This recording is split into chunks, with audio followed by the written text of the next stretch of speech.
সবাইকে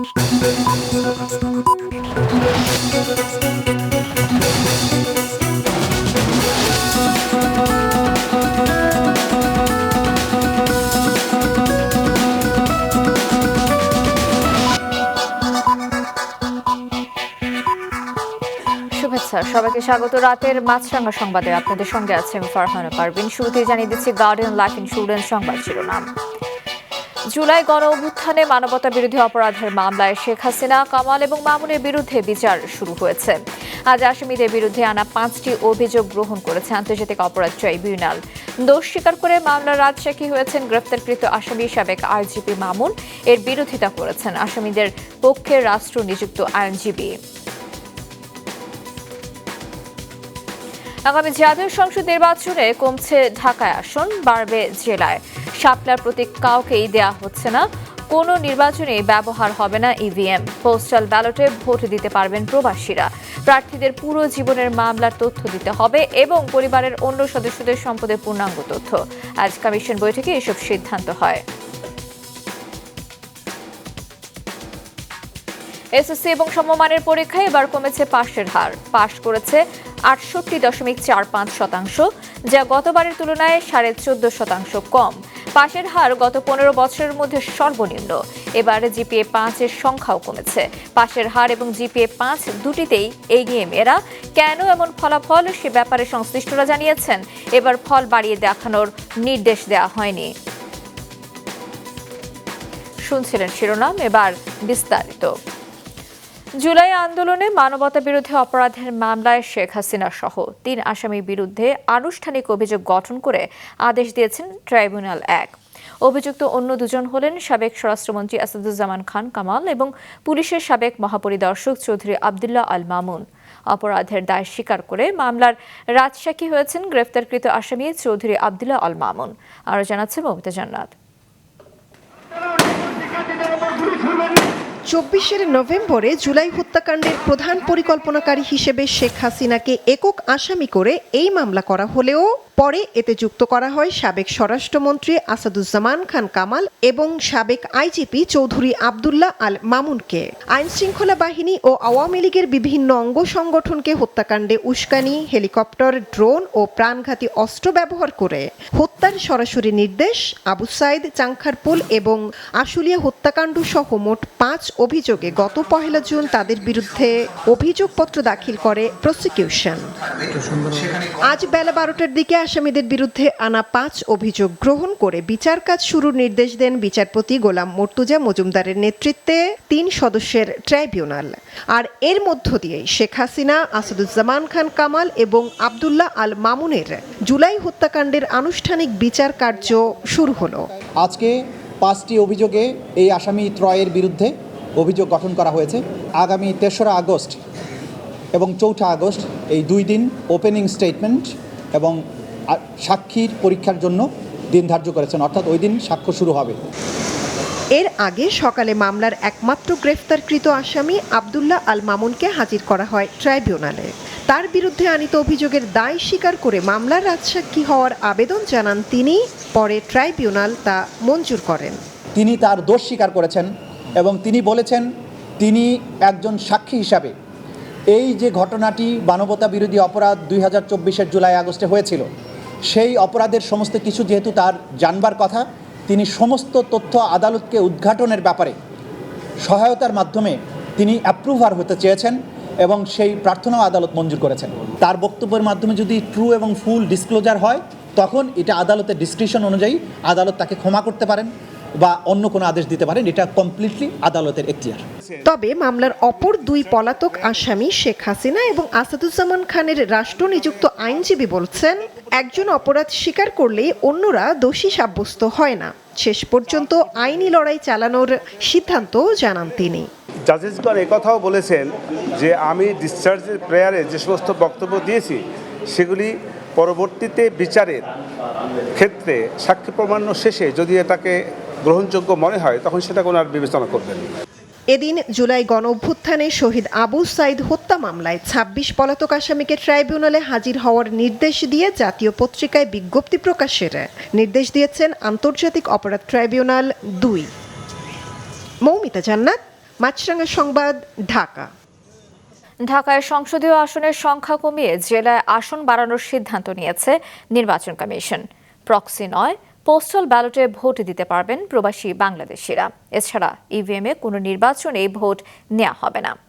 আগারগাঁওয়ে নির্বাচন ভবনে কমিশনের বৈঠক শেষে এসব কথা জানান নির্বাচন কমিশনার আবুল ফজল মোহাম্মদ সানাউল্লাহ। বলেন, শাপলার প্রতীক কাউকেই দেয়া হচ্ছে না। হলফনামায় দ্বৈত নাগরিকত্ব নিয়ে ঘোষণা দিতে হবে। প্রার্থীর পুরো জীবনের মামলার তথ্য দিতে হবে। নিজের এবং পরিবারের অন্য সদস্যদের সম্পদের পূর্ণাঙ্গ তথ্য দিতে হবে। নতুন দল হিসেবে যারা নিবন্ধনের আবেদন করেছে, কাল থেকে শুরু হবে তাদের যাচাই বাছাই। তিনি আরও জানান, খসড়া ভোটার তালিকা আগামী সপ্তাহে প্রকাশিত হবে। মিথ্যা তথ্য দিলে নির্বাচন কমিশন সংশ্লিষ্ট প্রার্থীকে পুনরায় ডাকতে পারবে, এমন প্রস্তাব দেওয়া হয়েছে আরপিওর সংশোধনীতে। কনস্টিটিউয়েন্সির ব্যাপারে কোনো ধরনের আবেদন হয়নি। তদুপরি এই যেখানে যেখানে অনেক বেশি ভেরিয়েশন আছে, এটাতে আরেকটু কিছু করা যায় কিনা সেটার জন্য আমরা দেখতে বলেছি। আর আপনারা হয়তো ধারণা পেতে চাইবেন যে কি হতে যাচ্ছে, আগামী সপ্তাহে ইনশাল্লাহ জেনেই যাবেন, পুরো প্রকাশ হয়ে যাবে। একটা ছিল যে ঢাকা শহরে যে আপনার আসন সংখ্যাগুলো বেড়েছিল সেগুলো কমবে কিনা, খুব বেশি কমবে না। জুলাই ঘোষণাপত্র সংবিধানের চতুর্থ তফসিলে অন্তর্ভুক্তির বিষয়ে মত দিলেন বিএনপি স্থায়ী কমিটির সদস্য সালাউদ্দিন আহমেদ। এ নিয়ে আগের অবস্থানেই আছে জাতীয় নাগরিক পার্টি এনসিপি। ঐকমত্য কমিশনের সঙ্গে আজকের বৈঠক শেষে জুলাই ঘোষণাপত্র নিয়ে কথা বলেন দু দলের নেতারা। মাহমুদ কমলের রিপোর্ট। আওয়ামী লীগ সরকারের বিরুদ্ধে গেল বছর জুলাইয়ে ছাত্র জনতার যে গণ অভ্যুত্থান হয়েছিল, ঘোষণাপত্রের মাধ্যমে তার সাংবিধানিক স্বীকৃতি চাইছে অভ্যুত্থানকারীদের রাজনৈতিক দল জাতীয় নাগরিক পার্টি এনসিপি। এটিকে সংবিধানের অন্তর্ভুক্তির বিষয়টি শুধু এনসিপি নয়, নির্ভর করছে অন্য রাজনৈতিক দলের মতামতের ওপরও। রাজধানীর ফরেন সার্ভিস একাডেমিতে ঐকমত্য কমিশনের সঙ্গে আজকের বৈঠক শেষে এ নিয়ে প্রশ্নের মুখোমুখি হন বিএনপির স্থায়ী কমিটির সদস্য সালাউদ্দিন আহমেদ। 1972 সেই কনস্টিটিউশনেও সেই সরকারও স্বাধীনতার ঘোষণাপত্রকে কিন্তু তফসিলে সংযুক্ত করে নাই। এটা কি ইন্ডিকেট করে? যে কোনো ঘোষণাপত্র এটা সংবিধানের অংশ হয় না। ঘোষণাপত্র হলো ঘোষণাপত্র, এবং সেটার রাজনৈতিক গুরুত্ব থাকে, ঐতিহাসিক গুরুত্ব থাকে, সেটা আর্কাইভে থাকে, যে জাতি বিভিন্ন সময়ে বিভিন্নভাবে উল্লেখ করে স্মরণ করে। ঘোষণাপত্রের অংশ পুরাটা না নিয়ে শুধু গণ অভ্যুত্থান 2024 জুলাই আগস্টের ছাত্র গণ অভ্যুত্থানের সেই চেতনাটুকু ধারণ করে স্বীকৃতি দেয়া চতুর্থ তফসিলে আনা যেতে পারে। সালাউদ্দিন আহমেদের এই বক্তব্যের প্রতিক্রিয়াও জানতে চাওয়া হয় এনসিপির কাছে। দলটির সদস্য সচিব আগের অবস্থানের কথাই জানান স্পষ্ট করে। নতুন হোক পুরাতন হোক, এই সংবিধানের প্রিয়ম্বলেই জুলাই ঘোষণাপত্রকে সংযুক্ত করতে হবে, গাইডিং প্রিন্সিপাল হিসেবে স্বীকৃতি দিতে হবে, এবং সংবিধানের অ্যানেক্সার হিসেবে না, সংবিধানের মূলের সঙ্গেই জুলাই ঘোষণাপত্রকে সংযুক্ত করতে হবে। ঐকমত্য কমিশনের সঙ্গে রাজনৈতিক দলগুলোর আজকের আলোচ্য বিষয়ের কোনোটিতে পূর্ণাঙ্গ ফল আসেনি।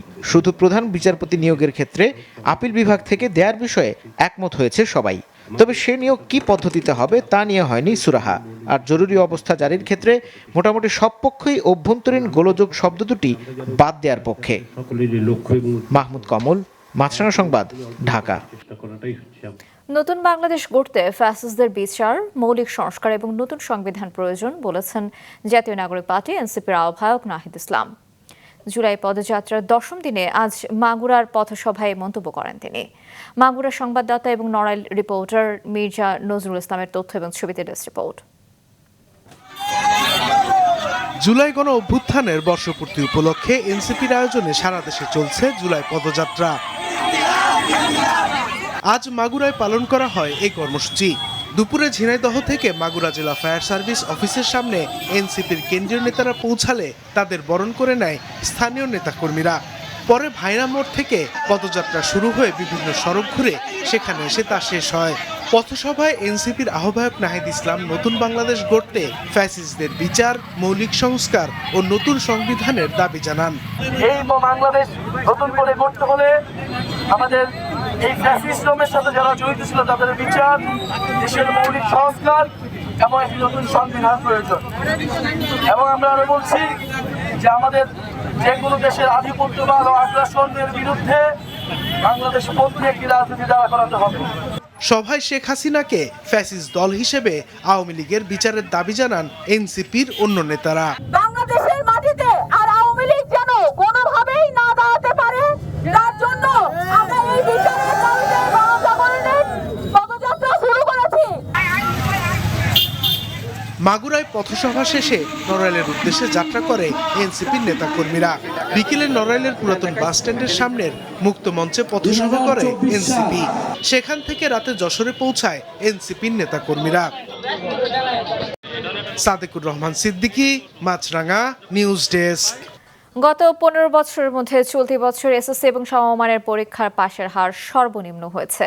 গড় পাশের হার এবার 68.45%, যা গেল বছরের তুলনায় 14.59% কম। আনোয়ার হোসেনের রিপোর্ট। কঠোর পরিশ্রমের বিনিময়ে চমৎকার ফলাফলই এই উচ্ছ্বাসের কারণ। জীবনের প্রথম পাবলিক পরীক্ষায় কৃতিত্ব অর্জনের জন্যই এই আনন্দে ভেসে যাওয়া। দুপুর 2টার পর রাজধানী সহ দেশ জুড়ে মাধ্যমিক শিক্ষা প্রতিষ্ঠানগুলোতে চলে যায় এসএসসি ও সমমানের পরীক্ষার ফলাফল, আর তাতেই খুশি শিক্ষার্থী, শিক্ষক ও অভিভাবকেরা। সব সাবজেক্টে প্লাস আসছে, এটার থেকে খুশি সত্যি আসলে নাই। যেমন প্রিপারেশন নিয়েছি তেমন ফলাফল পেয়েছি। প্রত্যাশা করি যে সবাই ভালো মানুষ হিসেবে গড়ে উঠবে জীবনে। তবে খুশিতে ভাসেনি সব শিক্ষার্থী, কারণ চলতি বছর এই পরীক্ষায় গত বছরের তুলনায় 14.59% কম শিক্ষার্থী পাশ করেছে। এবার গড় পাশের হার 68.45%, যা গত 15 বছরের মধ্যে সর্বনিম্ন। কমেছে জিপিএ 5-এর সংখ্যাও, এবার পেয়েছে 1,39,032 জন, যা গত বছরের তুলনায় 43,097 জন কম। দুপুরে ঢাকা শিক্ষা বোর্ডের সভাকক্ষে আন্তঃশিক্ষা বোর্ড সমন্বয় কমিটি ফলাফলের এই পরিসংখ্যান তুলে ধরে, যেখানে জানানো হয় কেন এবার এত খারাপ ফলাফল হলো। আমাদের ঊর্ধ্বতন কর্তৃপক্ষ থেকে কোনো চাপ ছিল না, কোনো নির্দেশনা ছিল না, যা হবে তাই। এই মেসেজ আমরা এই মেসেজটাই এক্সামিনারদেরকে দিয়েছি যে আমাদের তরফ থেকে আপনাদের কাছে বিশেষ কোনো নির্দেশনা নেই। চলতি বছর পরীক্ষায় অংশ নেয় 19,04,086 জন, আর উত্তীর্ণ হয় 13,03,426 জন। পাশের হার ও জিপিএ 5 দুইটিতেই এগিয়ে রয়েছে মেয়েরা। পাশের হারে সবচেয়ে এগিয়ে রাজশাহী, আর পিছিয়ে বরিশাল বোর্ড। ঢাকা বোর্ডে পাশের হার 67.51%, রাজশাহীতে 77.63, কুমিল্লায় 63.60, যশোরে 73.69, চট্টগ্রামে 72.07, বরিশালে 56.38, সিলেটে 68.57, দিনাজপুরে 67.03, ময়মনসিংহে 58.22%, আর কারিগরিতে 73.63 এবং মাদ্রাসা বোর্ডে 68.09%। এবার শতভাগ পাশ করা প্রতিষ্ঠানের সংখ্যা 984টি, যা গতবার ছিল 2,968টি। শূন্য পাশ প্রতিষ্ঠানের সংখ্যা এবার 134টি, যা গত বছর ছিল 51টি। রাজশাহী শিক্ষা বোর্ডের অধীনে পাবনার স্কয়ার স্কুল অ্যান্ড কলেজ থেকে শতভাগ শিক্ষার্থী পাশ করেছে। প্রতিষ্ঠানের অধ্যক্ষ খতিব শাহনাজ সুলতানা জানান, এই স্কুল থেকে এবার এসএসসি পরীক্ষায় অংশ নেয় 44 জন শিক্ষার্থী। এদের মধ্যে জিপিএ 5 পেয়েছে 40 জন এবং 4 জন পেয়েছে এ গ্রেড। আনোয়ার হোসেন, মাছরাঙা সংবাদ, ঢাকা। দেশের বিভিন্ন জেলায় আজ অব্যাহত রয়েছে হালকা থেকে ভারী বৃষ্টি। টানা বৃষ্টি এবং পাহাড়ি ঢলে নতুন করে প্লাবিত হয়েছে ফেনী এবং নোয়াখালীর বিভিন্ন এলাকা। ফেনীর মুহুরী, কহুয়া এবং সিলোনিয়া নদীর পানি তোড়ে বাঁধে ধসে যাওয়া অংশ নিয়ে অনবরত ঢুকছে পানি। প্লাবিত হয়েছে ফুলগাজী, ছাগলনাইয়া এবং ফেনী সদর উপজেলার বিভিন্ন এলাকা। তলিয়ে গেছে ফেনী ছাগলনাইয়া সড়ক। কুমিল্লার গোমতী নদীর পানি বাড়ায় বন্যার শঙ্কায় জেলা প্রশাসনের পক্ষ থেকে 583টি আশ্রয়কেন্দ্র প্রস্তুত রাখা হয়েছে। পানি নিষ্কাশনের অভাবে ভারী বৃষ্টিতে জলাবদ্ধ হয়ে পড়েছে যশোরের বেনাপোল স্থলবন্দর। টানা বর্ষণ এবং পাহাড়ি ঢলে রাঙ্গামাটির লংগদু দীঘিনালা সড়কে যান চলাচল সম্পূর্ণ বন্ধ হয়ে গেছে। আশঙ্কা রয়েছে পাহাড় ধসের। বন্যা পরিস্থিতির প্রেক্ষাপটে ফেনীতে স্থায়ী বাঁধ নির্মাণ প্রকল্প চূড়ান্তকরণ এবং নোয়াখালীর খাল ও ড্রেনেজ অবমুক্ত করার প্রয়োজনীয়তা নিয়ে আলোচনা হয়েছে উপদেষ্টা পরিষদের সভায়। সংশ্লিষ্ট মন্ত্রণালয়ের উপদেষ্টারা সভায় বন্যা পরিস্থিতি এবং পরবর্তী পদক্ষেপ নিয়ে তাদের মতামত এবং করণীয় তুলে ধরেন। জানান, বিশ্বব্যাংকের অর্থায়নে 2 জেলার ক্ষতিগ্রস্ত বাঁধ মেরামত এবং পানি নিয়ন্ত্রণ অবকাঠামো মেরামতের কাজ চলছে। সভায় বাংলাদেশে জাতিসংঘের মানবাধিকার বিষয়ক হাই কমিশনার কার্যালয় স্থাপন নিয়ে সমঝোতা স্মারকের খসড়া অনুমোদন দেওয়া হয়।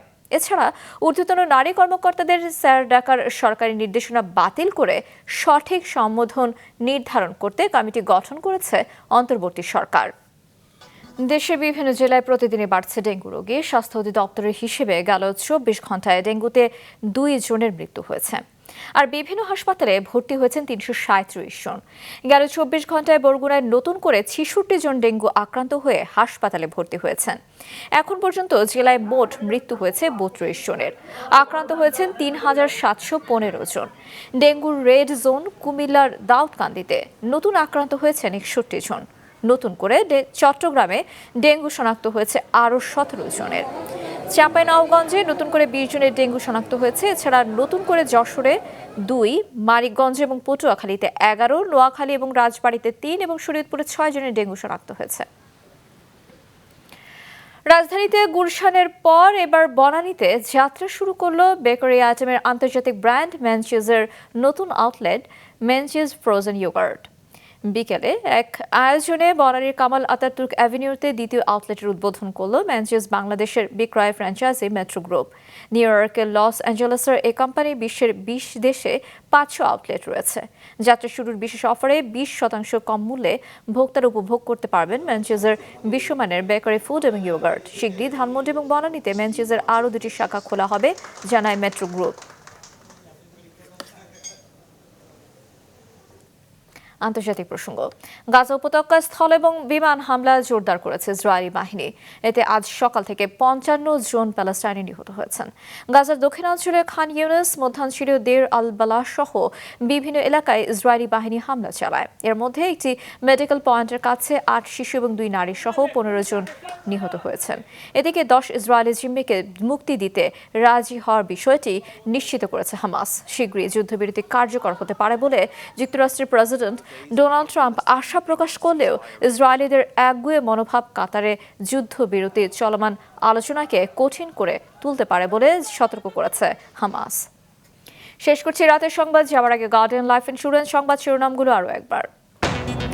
জুলাই গণঅভ্যুত্থানে মানবতা বিরোধী অপরাধের মামলায় শেখ হাসিনা, কামাল এবং মামুনের বিচার শুরু। রাজশাহী সাবেক আইজিপি চৌধুরী মামুন। আগামী জাতীয় সংসদ নির্বাচনে কমছে ঢাকা আসন, বাড়বে জেলায় সিদ্ধান্ত নির্বাচন কমিশনের। শাপলা প্রতীক কাউকেই দেওয়া হচ্ছে না, ব্যবহার হবে না ইভিএম। মাধ্যমিকে গড় পাশের হার 15 বছরের মধ্যে সর্বনিম্ন, কমেছে জিপিএ 5ও। এবার ফল বাড়িয়ে দেখানোর নির্দেশ দেওয়া হয়নি, জানান সংশ্লিষ্টরা। এ ছিল এখনকার মতো। ফেসবুকে আপডেট পেতে ভিজিট করুন মাছরাঙা টেলিভিশনের পেজে, ইউটিউব চ্যানেলেও দেখতে পারেন আমাদের সংবাদ প্রতিবেদন এবং অনুষ্ঠান। দর্শক, করোনার সংক্রমণ ফের শুরু হয়েছে এবং তা বাড়ছে। এদিকে সুরক্ষিত থাকতে ব্যবহার করুন ফেস মাস্ক। এতক্ষণ সঙ্গে থাকার জন্য ধন্যবাদ।